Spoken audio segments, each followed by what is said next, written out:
Welcome to the First Universalist Unitarian Church.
Good morning.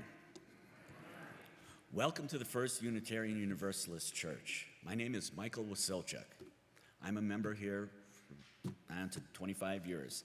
I want to extend a special welcome to everyone joining us here today and online this morning. Since 1870, the UU Church in Wausau has served as a vital voice for liberal religion in central Wisconsin. We are an intentionally free society that welcomes all people just as you are, regardless of age, sexual orientation, ethnicity, or economic situation. Wherever you are on life's journey, you are welcome here.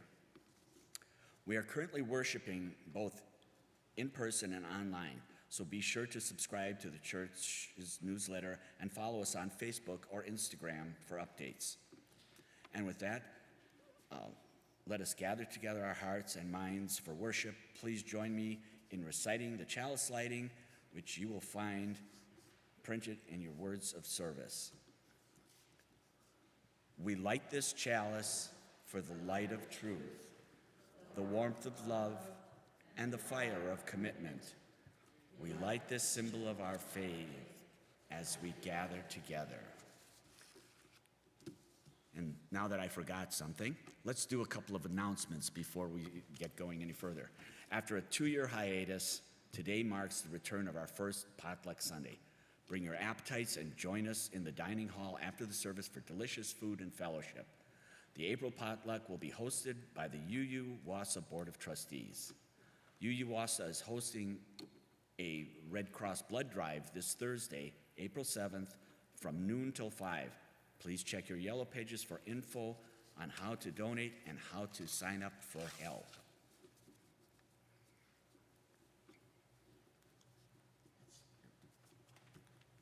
Do the call to worship.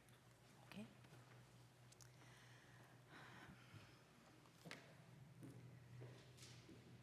Well, we gather this morning on the ancestral home of Indigenous peoples.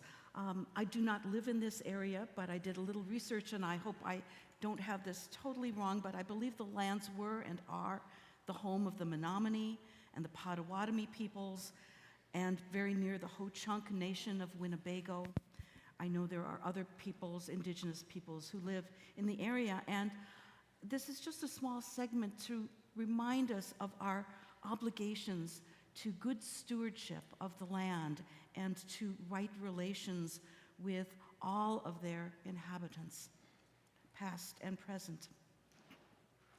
So we come to this time and this place to rediscover the wondrous gift of free religious community, to renew our faith in the holiness, goodness, and beauty of life, We come to this time and this place to reaffirm the way of the open mind and the full heart, to rekindle the flame of memory and hope. We come to this time and this place to reclaim the vision of an earth made fair and all her people one. And so I invite you to open your hymnals, your gray hymnals, to the opening hymn number 346. Come sing a song with me, and if you could rise in body or in spirit as you are able.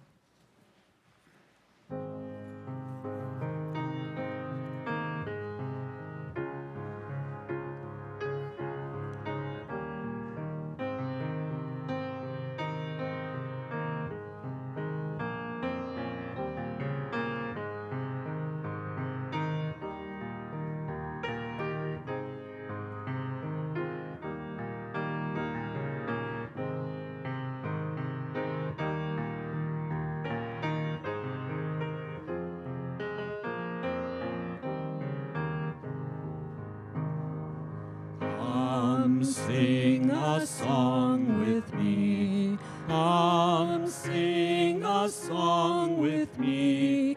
Come sing a song with me, that I might know your mind.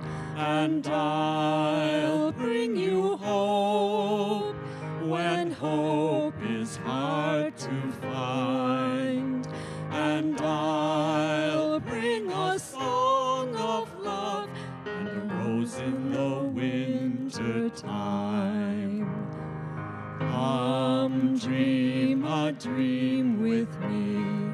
Come dream a dream with me. Come dream a dream with me, that I might know your mind. And I'll bring you hope when hope is hard to find. And I'll bring a song of love and a rose in the winter time. Come walk in rain with me. Come walk in rain with me.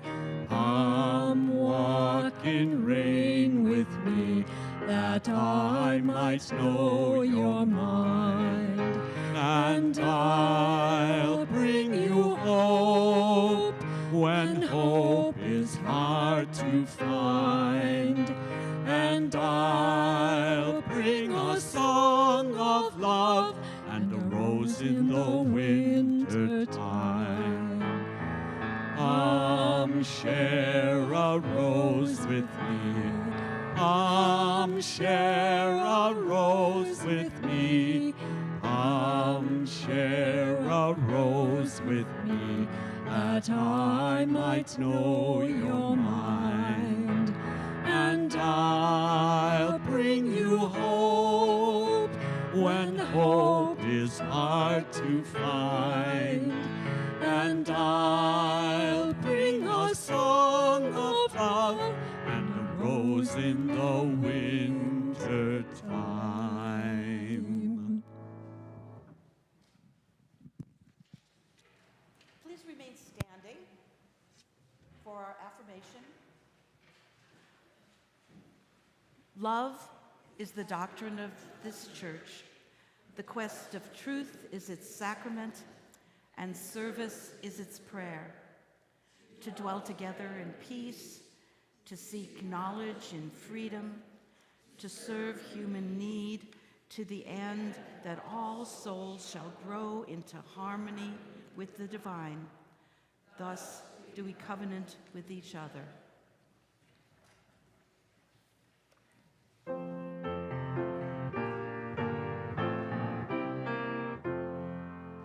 From all that dwell below the skies, let songs of hope and faith arise. Let peace, goodwill on earth be sung, through every land by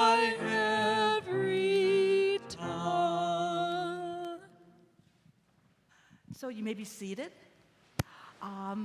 This is the time for the story for all ages, and I do invite any children. You can come up and just sit in the first pew. I have a lot of props, but you'll be able to come and see them afterwards. Anybody who's young at heart and would like to see the props. So this is a story called Partners, and it's written by Rabbi Mark Gelman, and it's a midrash. A midrash is a story about a story in the Bible. Oh, I'm sorry, I don't have anything but a hardwood floor to sit on, but there you go. So, this is a story about the very beginning, before there was time or stuff or anything. Now, it's a story about making the world. Now, making the world is a messy business. So you really do. Usually, this is a lot fancier. I hand out aprons to everybody because people help me. But I wasn't sure how many people would be coming. So in the very beginning, there was the angels and God and just a great swirly mess of stuff. Who knows? Goo, a glob. And the angels looked around and said, God, this is really messy. Aren't you going to do something with this? And so God said, well, okay. And God started taking out the hard clumps from this glob. And God started making the stars and the planets and the suns, and God made the earth, and just great globs of stuff. And he thought, well, okay, some of these globs will be mountains. Some of them may be fool's gold. Some of them may be just very pretty rocks. I'm sure that I have more rocks in here somewhere. I'll find them at the very end. Well, and that was all well and good, planets and suns and some rocks and some mountains and some hills. And the angels looked around and said, well, God, is that all? Can't you do something else? So God took the water. God took the water out of this great glob. And out of it, God made oceans, and God made lakes, and God made the river that flows here through town, and all these little lakes all over Wisconsin. And God made clouds and rain and the snow and the sleet that we seem to be getting every week here in where am I? Mequon. And up in Duluth, where I live. It's like, Washburn, Virginia. I'm traveling a lot these days, all of a sudden. And some of the stuff, some of the water, well, God just left it as water. And the angels looked around and said, well, that's a little better, but isn't there something more? And so God decided to make some growing stuff, some living stuff, maybe some plants and some animals. I mean, certainly around here and in Minnesota, God made some moose, and maybe God in the warmer places made some camels. And here's another one of my rocks. And God made dinosaurs. They didn't last for long. I'm sure that God made a Chinese dragon somewhere along the way. And God made, an octopus. Octopuses, it's a Greek word. It's not octopi. It's amazing what you learn as an adult. And things that flew and things that went, butterflies, things that went through the ocean and the waters and on land. And then God made some things that, God only knows what they were. And the angel said, well, whoa, excuse me. Oh, I'm glad that didn't fall all the way down. Well, that's very interesting. Anything else? And God said, well, I think I'll make some people. So God made, God made some children, and God made some teenagers, and God made a woman, and God made a man. And then God said, I'm tired, you finish it. It's almost done. And the people looked at God and said, but we're so little and the world is so big. How in the world can we finish it? And God said, well, here's the deal. I'll be your partner. And the people said, partner? What is partner? And God said, well, you have to have a partner if you're working on something really, really big. And if you have to rely on somebody else to do some of the work. And you can never give up if you have a partner. And you know, on the days that you don't think that I'm doing enough, and on the days that I don't think you're doing enough, we're still partners. We're partners in finishing the world. And the angels looked at God and said, well, is it done yet? And God said, well, I don't know. Ask my partners. And that's my story, and I'm sticking to it. So, we will now, Please join in singing forgot the name of the song. May peace surround you. Thank you. Please join in singing May peace surround you to bless those who are joining us here, those who are joining us from afar, and to bless our children off on the way to their elementary RE group.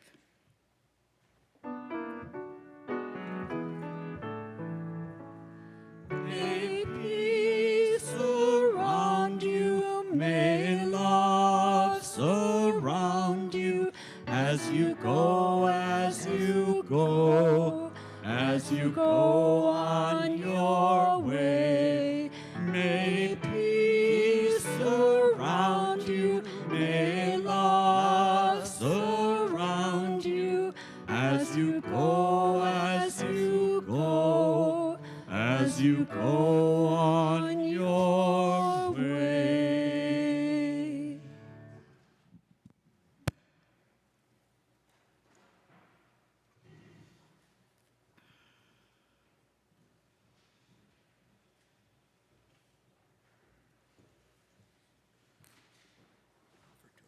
pregnant bosses are always fine. Okay.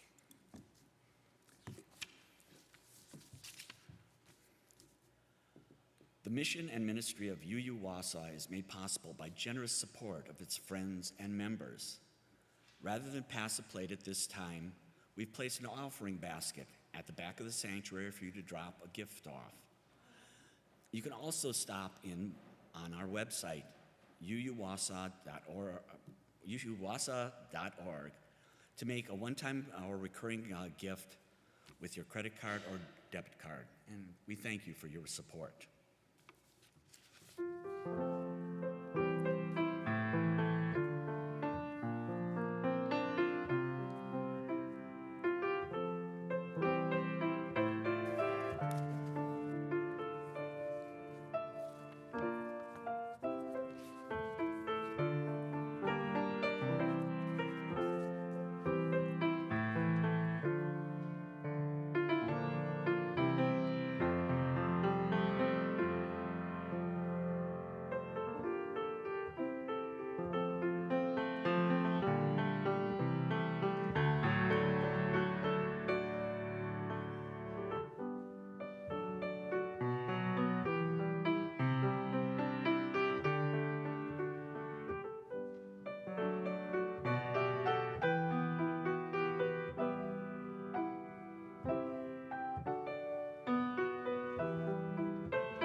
We enter into a short time of prayer and meditation,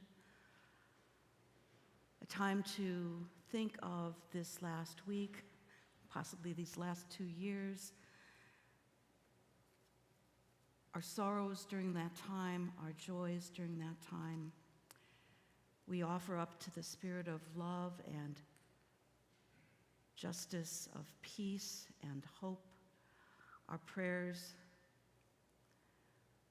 for this congregation and for all around the world. We'll have a minute or so of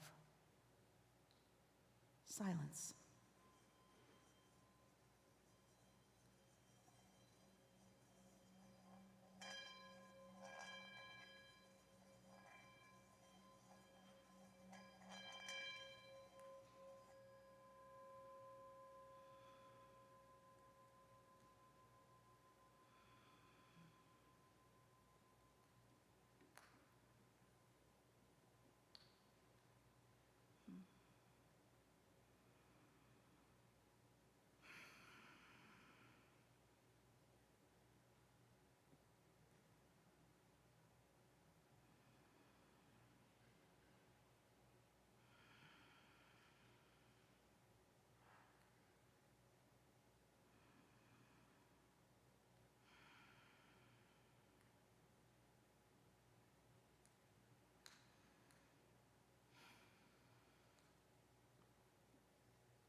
Amen. Blessed be. May it be so.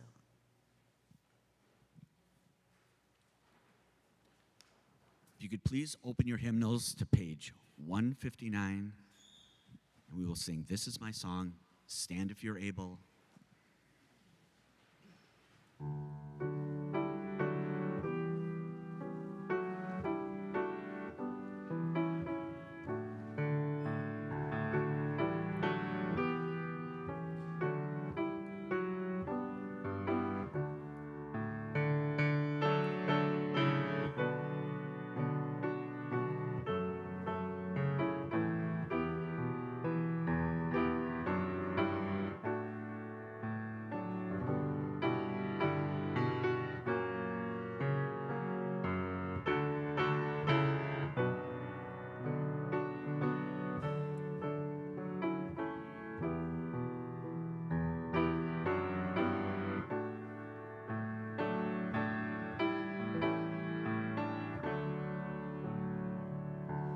This is my song, O God of all the nations,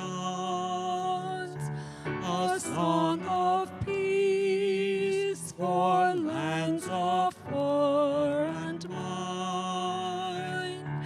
This is my home, a country where my heart is. Here are my hopes, my dreams, my holy shrine. But other hearts in other lands are beating with hopes and dreams as true and high as mine. My country's skies are bluer than the ocean, and sunlight beams on clover leaf and pine. But other lands have sunlight too, and clover, and skies are everywhere as blue as mine. Oh, hear my song, thou God of all the nations, a song of peace for their land and for mine.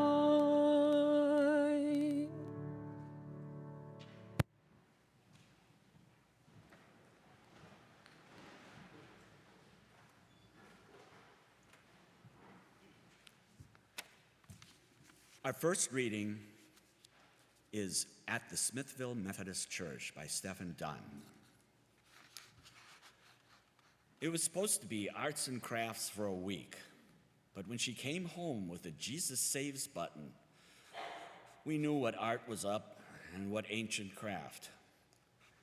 She liked her little friends. She liked the songs they sang when they weren't twisting and folding paper into dolls.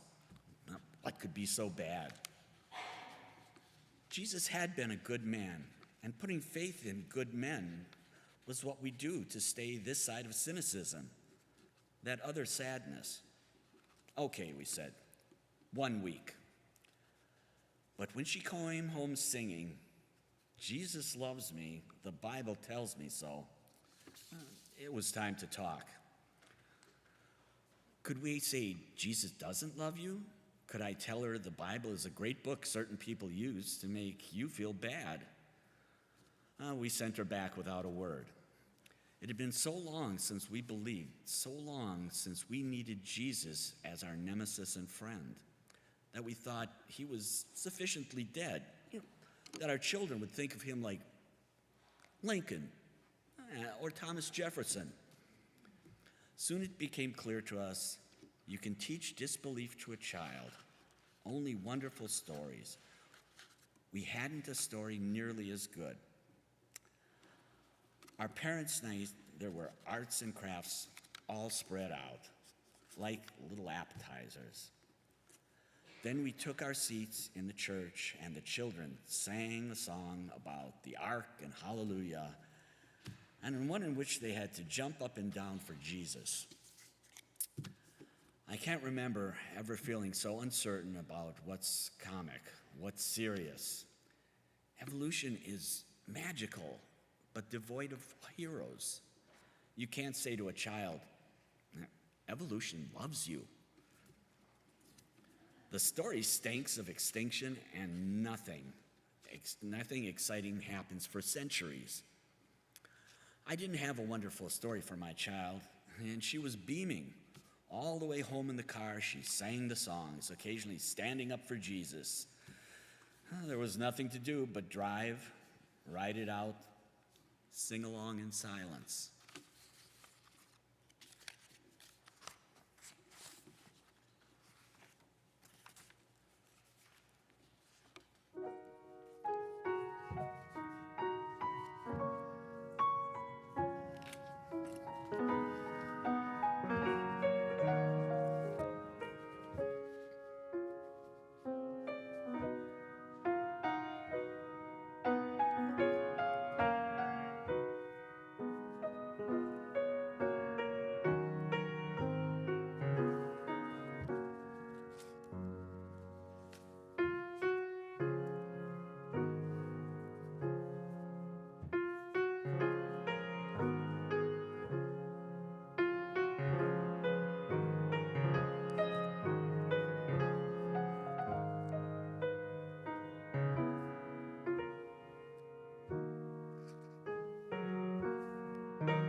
Our second reading, Faith is Still a Surprise to Me, by Kathleen Norris. Faith is still a surprise to me, as I lived without it for so long. Now I believe that was merely dormant in the years that I was not conscious of its presence. I have become better at trusting that it is there even when I can't feel it, or when God seems absent from the world. No small part of my religious consciousness has been coming to know that faith is best thought of as a verb, not a thing, that you either have it or don't. Faith is not discussed as an abstraction in the gospel. Jesus does not talk about it so much as response to it in other people. For example, saying to a woman who has sought him for healing, "Thy faith has made thee whole." And faith is not presented as a sure thing. The relentlessly cheerful and positive language about faith that I associate with the strong-arm tactics of evangelism fails to take this biological ambiguity into account. I appreciate much more the wisdom of novelist Doris Betts' assertion that faith is not synonymous with certainty, but is the decision to keep your eyes open. When asked to define faith, Abba Pullman spoke to it not as a modern person might, as an intellectual stance, but in terms of inner attitude and outward service. Faith is to live humbly and give alms.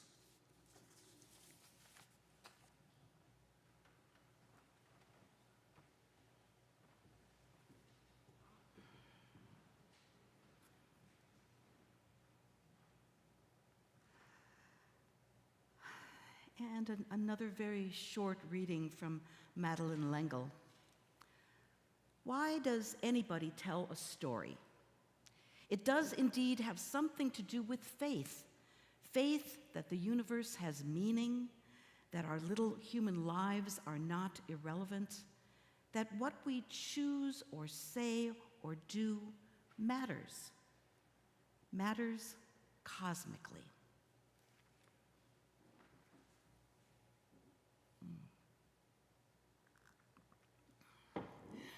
So I was 8 years old. I think I had just turned 8 in late summer, and it was early autumn. I was 8 years old when I tried to walk through a wall. I stood facing the wall, my eyes closed and my nose almost touching it.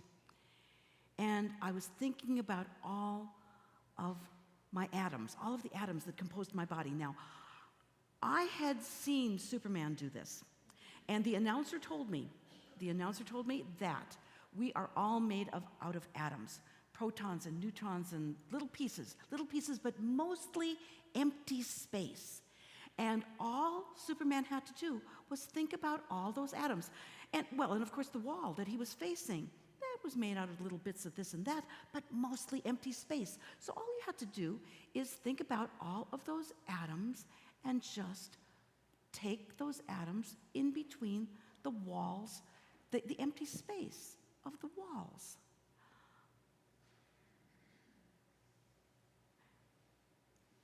Now, I did not know much about atoms at that point. I knew everything I knew about atoms from that announcer, and the other downside was if I actually got through that wall, I would be in my brother Mike's bedroom. But I did believe in science. I did believe that yes, we were all made out of little bits and particles, and amazingly, out of lots of empty space.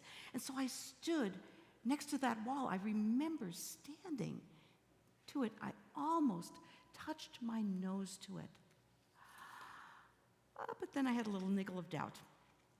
Now, I was a very conscientious child, and I really thought that I could get partway through that wall, and I really hoped that I could get through it far enough so that my mouth would be on the other side, just in case something bad happened, like I got stuck.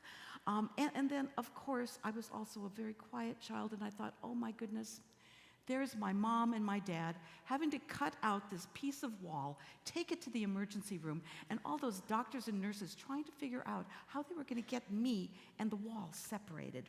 So it was a failed experiment. Yeah. So a few years later, it was during the Cuban Missile Crisis. I remember sitting in the last pew at our church, St. Adalbert's in South Milwaukee, Catholic, Polish. I was praying that the adults in my world could find a way out of this mess.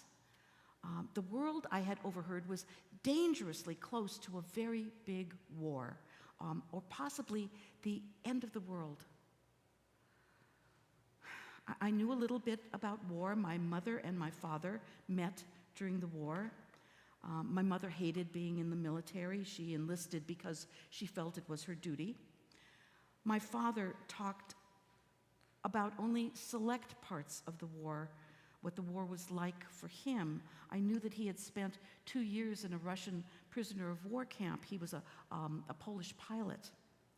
It was at the very beginning of the war, 39-40. And he never talked about the camp. We heard a little bit about it from my mom, or I heard a little bit about it from my mom. And I figured since he would never talk about it, it must have been too awful to talk about. So at that point, I knew a little bit about war. I knew that war was awful, scary, angry business. And I really thought that the adults in my life would find some other way to settle their differences.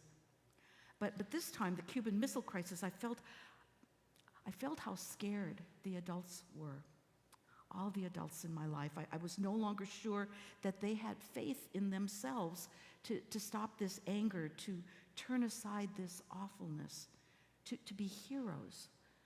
I trusted them, but my faith in them was starting to waver a little bit too. And all the children in my parochial school prayed every day for peace.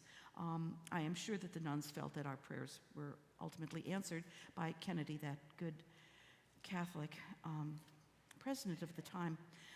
But from my point of view, God was apparently letting the adults, our world leaders, resolve this muddle themselves. You know, go fix it, go finish it. I already understood that faith in God and prayers to God did not necessarily mean that God would answer your every wish, your every prayer. I had my first realization that at any moment, God and those adults around me might possibly drop the ball, which was the world and me and everything in it. As a child, I trusted that events had some flow, some purpose, some meaning, some good resolution. I believed. I had faith. And at that point, I was beginning to find that faith, that trust could be tested, could be shaken, could be shattered. And maybe it was at that time when I started asking what faith, what belief could sustain me. Now, at age 8, I did believe in science, even though I'm sure that the nuns didn't teach us much about science at all. I believed in heroes. I believed in Superman. I believed in heroes being able to do extraordinary things. I believed in myself and my ability to, sometime or another, do extraordinary things, well, up to a point. Yeah, that wall was a barrier. And at age 8, I also believed in a personal God, a God whom I could talk to, a deity I could question, a supreme being that I could ask for help. I believed in heaven and hell. If I obeyed the 10 Commandments, I could expect a suitable reward. If I talked back to my parents, which I'm not sure that not until I was a teenager, yes, or stole candy from the corner store. Oh, that was a little later too. I could expect to be suitably punished, either in this life or in a life after death. Now, those beliefs were all handed down to me by the adults in my life. It was not until college that I consciously began questioning all that others told me about what was right and good and what was wrong. I'd been told what part God played in this world, and I began to explore what part I had in its making. I questioned and stretched, modified, discarded the faith beliefs I had lived with for years. I joined all sorts of organizations, Women for Peace and Freedom, I guess, War Resisters League, a lot of feminist stuff, ecological stuff. Yeah, I had this change in my thinking of who was the actor in this world. Now, for a time I thought all truth was relative, that every culture was right, or that all were equally wrong, and that I was the final arbiter of truth. That had situational ethics, yes, that was the name of the book at that time. I characterized myself as an agnostic, a questioner, a heretic, if you will. I knew what I did not believe, but I was not so sure in what I could place my faith, what faith sustains me in good times and in bad. Now, to answer that question, I had to go back to my cosmology, and I participated in this wonderful spiritual exercise called the Cosmic Walk, which is essentially a walk through evolution, getting rid of some of those millions and billions of years where nothing happens. I began to see the world in a different way, and my answer went something like this. I see creation, the universe, and all that fills it as starting from some unknown and possibly unknowable moment. A big bang, if you will, or a great emergence or eruption, the cosmic bursting forth. But it did start. It did start, and that is so amazing. This world and all we know did come in, and the universe did come into being from that one little whatever. Since that start, the universe and the cosmos seems to me to be moving toward greater distinction. And certainly our world is working towards greater distinction. Hydrogen and oxygen and carbon atoms have been moving into water and worms and things with wings. And somewhere along this line, this creative process moved toward making people. Us, the children and the teens and the adult folks. And humans are made. We are all made from that original stardust and light and energy from that unknown moment. All of that stuff is in us. We're made of stardust and space and energy. Not unlike my wall. But people are the part of the universe that can think about itself. We are space and energy and stardust that thinks about itself and the world. And so people gather together and they move towards tribes and families, nations and economies. People separately and together made music and poetry and science.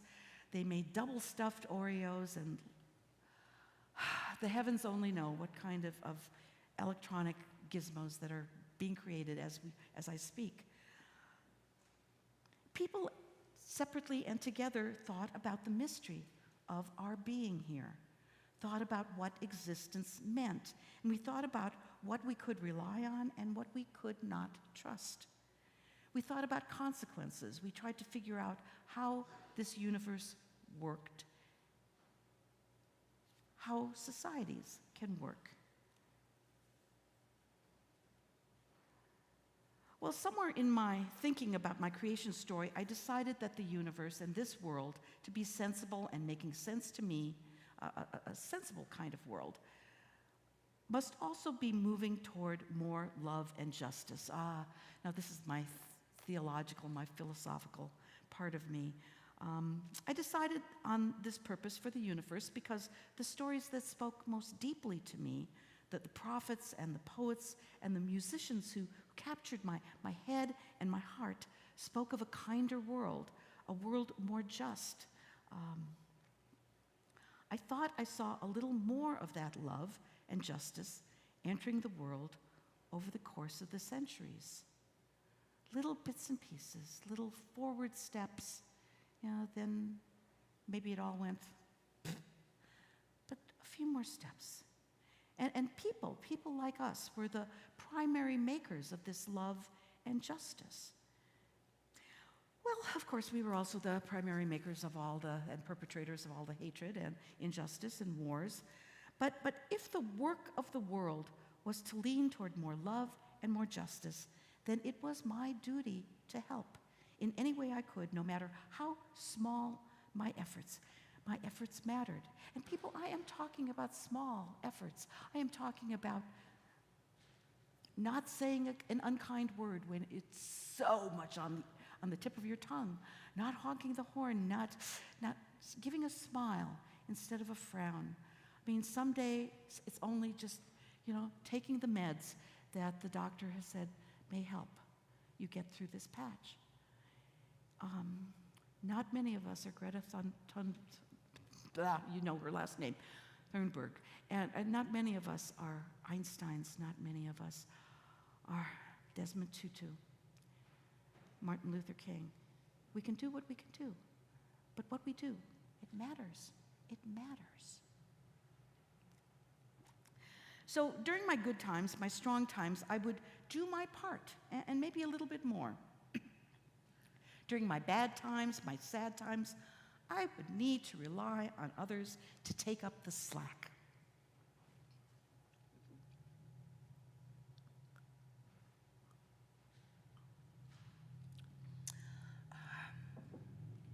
I have been working with kinders, with a couple of kindergarten classes, and bless their hearts, they're so good at sharing their artwork and their colds.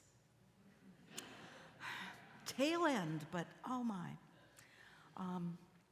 So, of course, I'm an optimist. I must confess. Hi, I'm Suzanne Wasilczuk. I'm an optimist. It's here somewhere. So if the world was indifferent or even malign, even somehow not indifferent, maybe my good deeds, added up with everyone else's acts of love and justice and kindness, maybe that would tip the universe, tip the scales. So during my good times, my strong times, I would do my bit and maybe a bit more, and I did that already. I would rely on you. And when you have your bad times, maybe you would rely on me.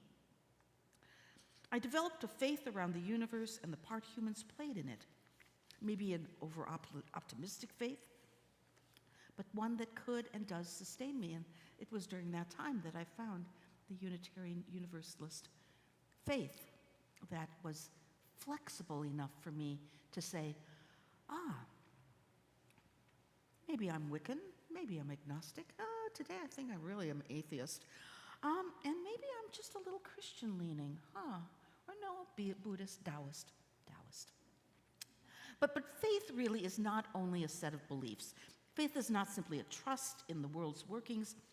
Faith is participating in those works. Faith calls us to act. And in the Christian scriptures, we read in James, "What good is it? What good is it, my brothers and sisters, if you say you have faith but do not have works? Can faith save you? If a brother or sister is naked and lacks daily food, and one of you says to them, 'Go in peace, keep warm and eat your fill,' and yet you do not supply them with their bodily needs, what is the good of that? So faith by itself, if it has no works, is dead. Show me your faith apart from your works, but I, by my works, will show you my faith." So another Christian writer, Jim Wallace, in his book Faith Works, writes, "Perhaps the greatest heresy of 20th century American religion was to make faith into a purely personal matter and a private affair, which went neatly with the rise of the consumer society. With the advent of television preachers, faith was turned into an occasion for conspicuous consumption and effective fundraising. Faith became merely another commodity. I have it and you don't. Or worse, here's how you can get it too. Our operators are standing by." And then there's one of my favorite philosophers, Swami Beyondananda. He has a real name, but Swami Beyondananda says, "We seem to be moving towards a dogma-eat-dogma world, where misinterpreters have translated great spiritual teachings as, 'We're going to heaven and everyone else can go to hell.'" Faith is not merely something we possess, but rather something we practice. And in our Universalist, our Unitarian heritage, we have the saying, "Deeds, not creeds." We've put our faith into action. We put our faith into action, or it really isn't enough. Faith changes things. It's the energy of transformation, both for individuals and a society. And so, what faith? What faith sustains us through bright days and through the darkest nights? What faith enables us, even requires us, to work through our walls of self-doubt, of self-denigration, of our walls of addiction or abuse, our walls of failure, walls of anger and fear, walls of grief. What faith? Faith in science, in God, faith in each other, faith in ourselves. So what faith sustains me? I have faith that two people like my parents can face evil, persist, go on to build a life.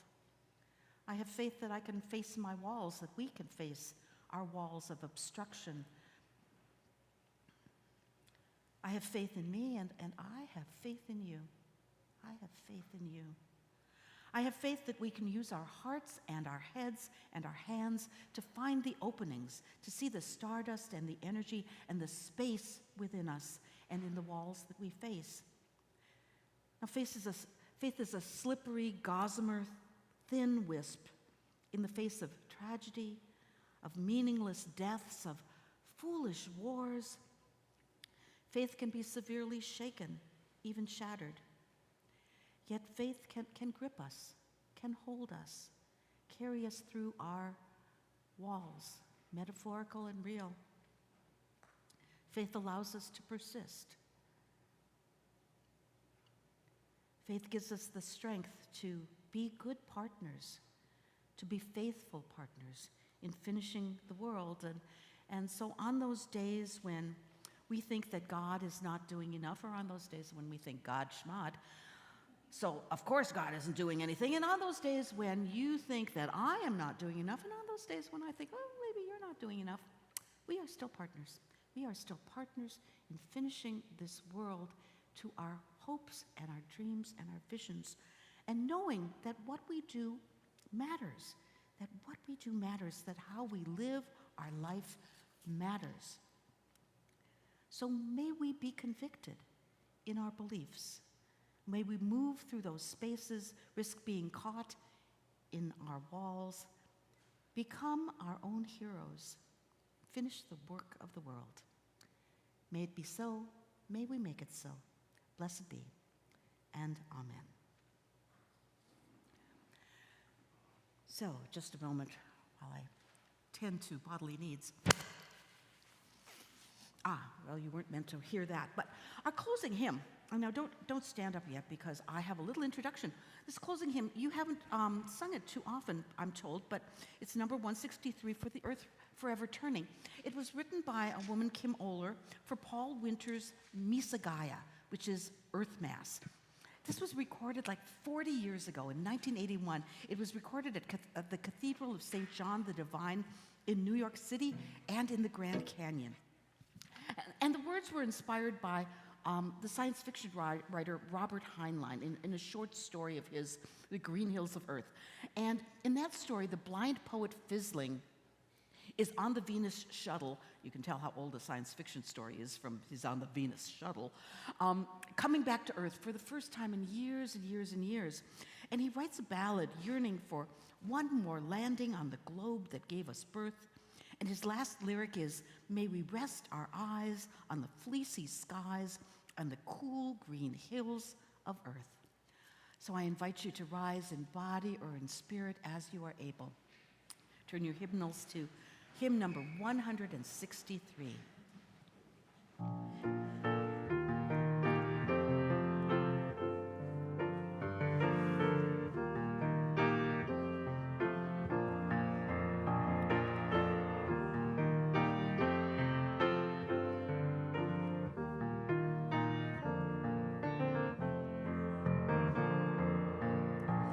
O'er the earth forever turning, for the skies for every sea, for our lives, for all we cherish, sing we our joyful song of peace.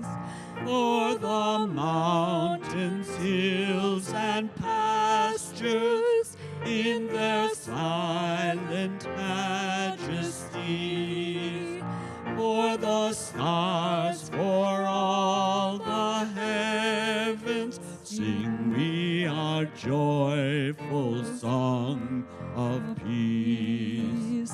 For the sun, for rain and thunder, splendor, for the seasons' harmony, for our lives, for all creation, sing we our joyful praise to thee.